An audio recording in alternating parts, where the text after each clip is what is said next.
Hello everyone, welcome to another episode of Shastrartha. So in this particular episode, we will be discussing about the new directions which the RBI has notified on 2nd of July 2025. It is about prepayment charges on loan directions of 2025.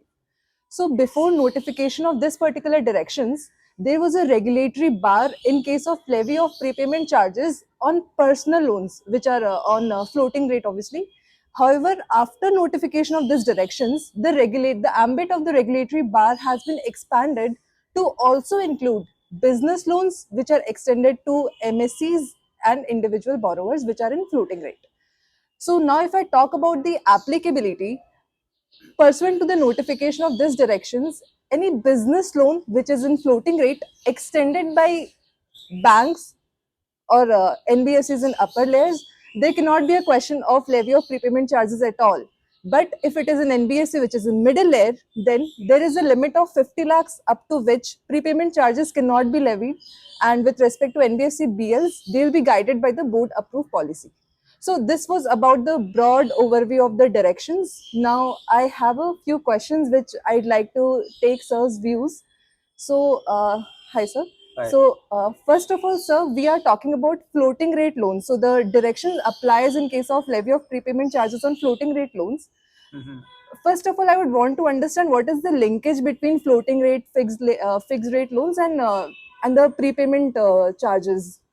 So let's first of all appreciate that the entire underlying philosophy for prepayment penalty is the presence of interest rate risk in lending business. That's the most important part. We first need to understand what's the interest rate risk in lending business.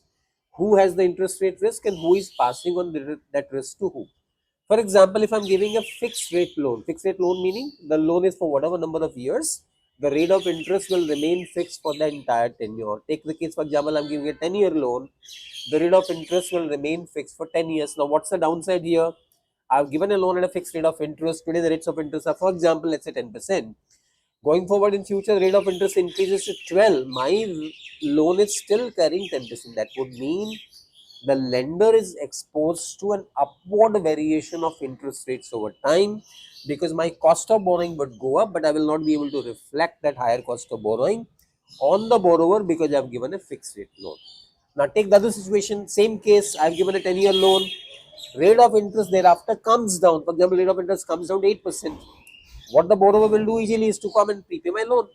So borrower can pass on adverse, that is downward variation in interest rates by prepaying the loan. Therefore, I would get back the money at, and I will not be able to reinvest the money at 10 because now I'll be reinvesting the money at the prevailing rate, which is only 8%. Whereas if rate of interest goes up, I'm exposed to risk. So in any business of fixed rate lending, the lender is exposed to interest rate variation.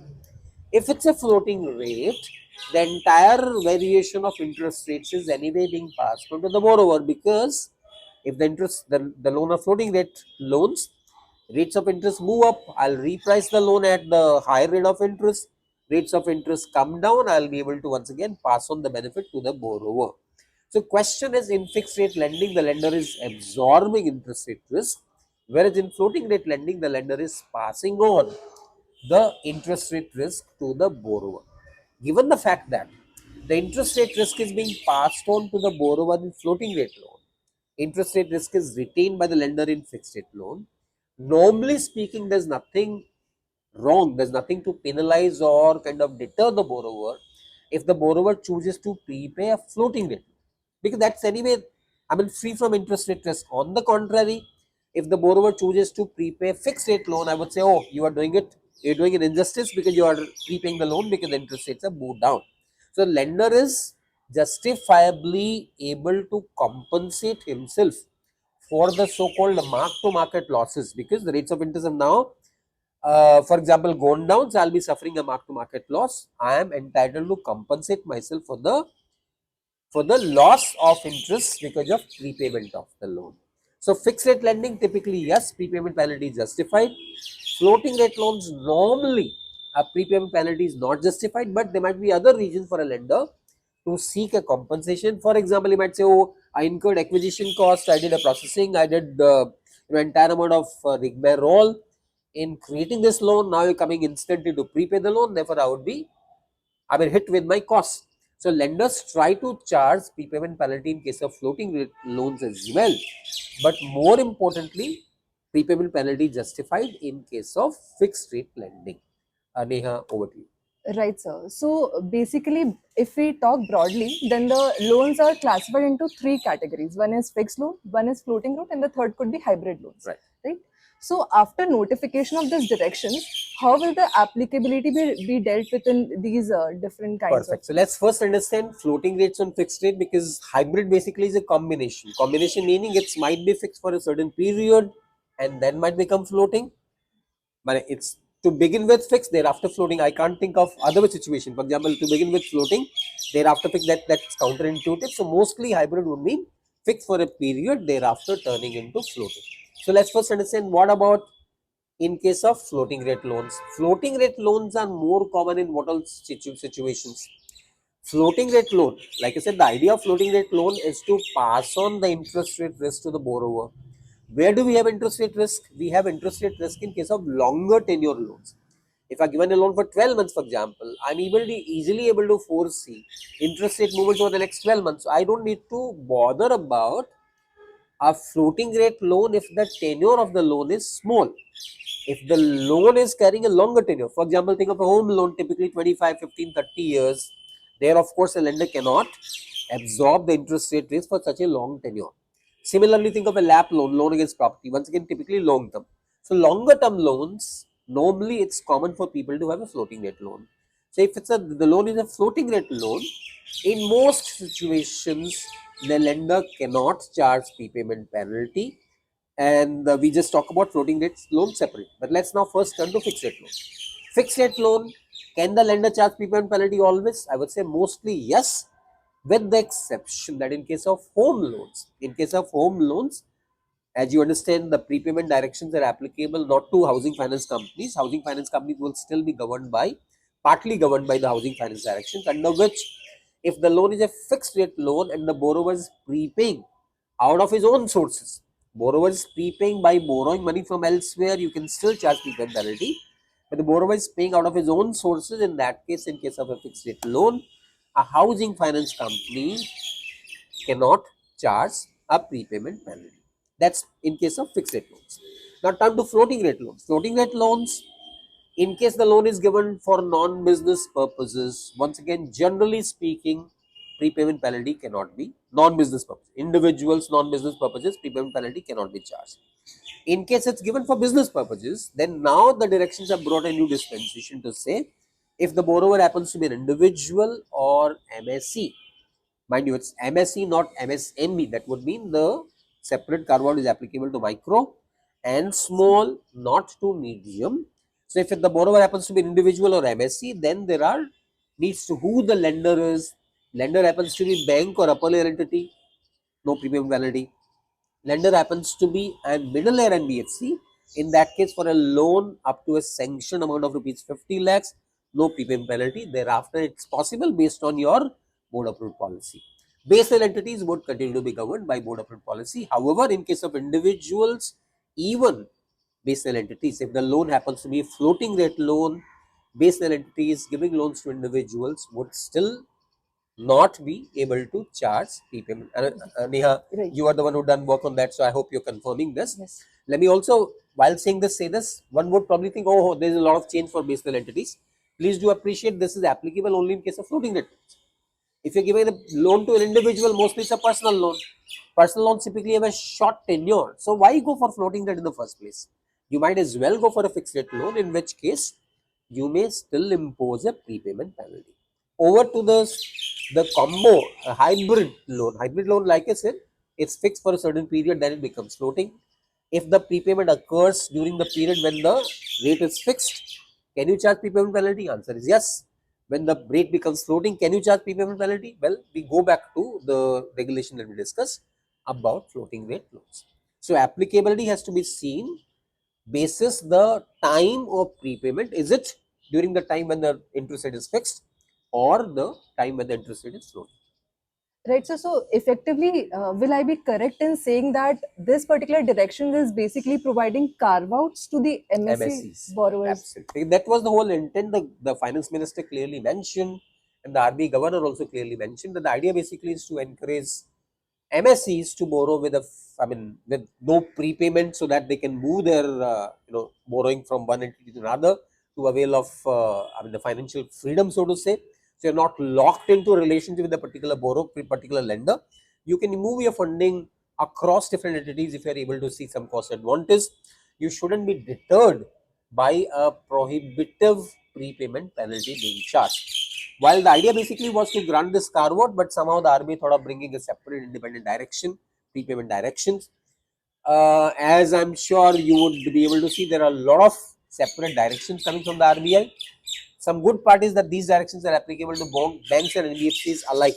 In other words, it's a unified direction to both banks and NBFCs. However, at the same time, a lot of learning, a lot of running through the text and running through the between the lines text as well to see if there is something new, because not complying obviously is not the option. So it's a new direction, though seemingly a complete new direction, but major change is twofold. Number one is separate carve out to MSCs. Another major change I would say is that there is no lock-in period now, where prepayment cannot be charged. I cannot even have a prepayment lock-in. That's a very important point. I'm sure you're going to ask me separately on the lock-in as well, Right. depending on when you want to ask her. Right, sir. So, Abhi, like we have spoken about this limit of 50 lakh in case of NBFC MLs. So, when it comes to housing finance companies, they can either be classified in middle layer or upper layer. So, I'm wanting to understand whether this limit of 50 lakhs in case of floating rate loans extended by NBFC middle layer, will it still be applicable in case of HFCs as well? Housing finance, I guess the bar on prepayment penalty is only in case of home loans. To the extent a housing finance company grants a non-home loan, I don't think the bar of 50 lakhs, but sorry, the bar that even for fixed rate loans, a prepayment penalty cannot be charged. To my mind, that's only for home loans. No, I'm not sure whether you would probably like to cross check and collect it, but I think the bar is only in case of home loans. And similarly, when it comes to home loans given by non-HFCs, quite possible an NBFC middle layer might give a non-home loan, home loan to an, it's not a housing finance company, still gives a home loan. Will it be covered by the direction? If it's giving a fixed rate loan, it's not an HFC. HFC directions don't apply. NBFC directions apply. NBFC directions permit you to charge a prepayment penalty if the loan happens to be a fixed rate loan. Right. So another question, related question in the context of housing finance companies only, sir. So generally, as you mentioned, that housing loans are for comparatively longer tenure of 25 years, 30 years. So post notification of these directions, is there any change from the point of view of balance transfer? So in case of housing finance companies, there is a big fear that the borrower may, take the lending at a lower rate and thereafter transfers the balance. Correct. So pursuant to notification of this direction, will there be any change As regards balance transfer practice, so balance transfers typically happen what a borrower takes a loan from company X and then soon thereafter goes to company Y showing that approval letter from company X and tries to get a loan from company Y. If he's able to get a cheaper loan, because after all it's a competitive market, he would then prepay the loan to company X and avail the loan from company Y. Thereby what happens is the original company X would have suffered an acquisition cost and they would have to forego the loan soon without any prepayment penalties. So here the issue is, if it's a home loan, we said the carve out for a fixed rate loan not suffering a prepayment penalty is applicable only when the borrower is prepaying out of his own sources. If the borrower is borrowing from company Y, he cannot say that I'm paying out of my own sources. So there the borrower may still have to suffer a prepayment penalty if the home loan is already at a fixed rate. Typically, what housing finance companies also mostly commonly do is to have a hybrid option where the loan is carrying a fixed rate for a certain number of years and then becomes floating thereafter. So let's say if the prepayment happens during the period when the loan is in a fixed tenure and the borrower wants to prepay, a prepayment penalty may be charged because the borrower is not able to prove that he's paying the loan out of his own sources. So to best of my understanding, no, there is no major change, something that would encourage borrowers to do more balance transfers. I think the scenario is still the same and it remains the same even under the new directions. Good. Right. And so next I have a fundamental question, and that is with respect to how do we compute this 50 lakh limit in case of NBFC ML. So that is to say, for example, a particular borrower has taken exposure from 4 different lenders, and collectively it is going beyond 50 lakhs. So do we see it that way, or we see it from lender specific? So question is, are we aggregating the exposure of different lenders or across different lenders? I don't think so. We're talking about sanctioned amount of 50 lakhs, which is to be seen at lender level, not across lenders. Another related question, sir. So, for example, this particular borrower, say an MSC, has taken or say an individual who has taken 2 kinds of loan from the same NBFC ML, say a personal loan of 1 CR and a business loan of 40 CR, 40 lakhs, 40 sorry. lakhs. Yeah. So, in that case, if the individual borrower is paying back the business loans, can the NBFC levy prepayment charges? So question basically is, are we aggregating two facilities given by the same lender? If the other one is a personal loan, it's not a business loan, surely. So, well, I think it seems tough, but I don't know. Looking at now the directions talk about a 50 lakh limit. Would it be okay for a lender to have two facilities to same borrower, one on which prepayment penalty cannot be charged, other one on which prepayment penalty can be charged? So why create this confusion? When you're giving the loan, you are fully aware that I have a facility. By the way, this is prospectively applicable. So it's applicable for loans sanctioned on or after 1st January. So on or after 1st January 2025, you know that these loans will not be prone to prepayment penalties. So why create complication by having two facilities? If you have an existing facility anyway, other one is anywhere below 50 lakhs, then I would think the lender should refrain from creating this confusion. Right, sir. Another question is, say, for example, there is an NBFC BL which has extended a floating rate business loan to an MSC lender.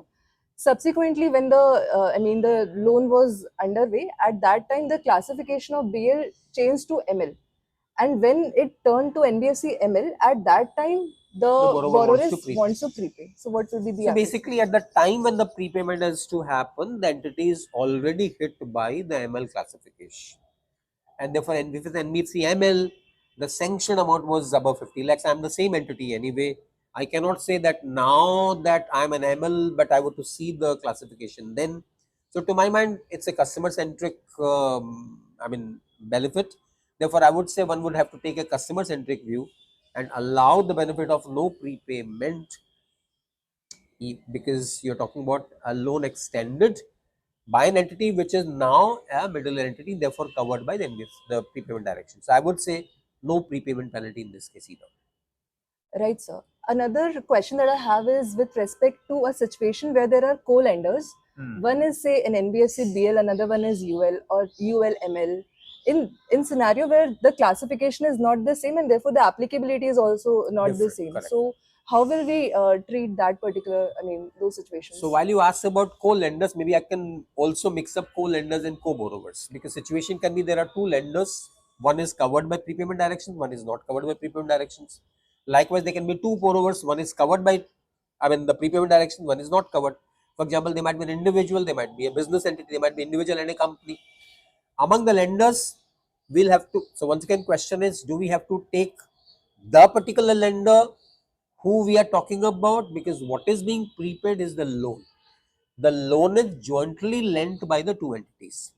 Therefore, unfortunately, I'll have to be still governed by the stricter of the two positions. Therefore, if the co-lending entity happens to be an upper layer entity, the upper entity cannot charge prepayment penalty, which means the smaller brother, the smaller entity will also have to be subjected to the same restriction.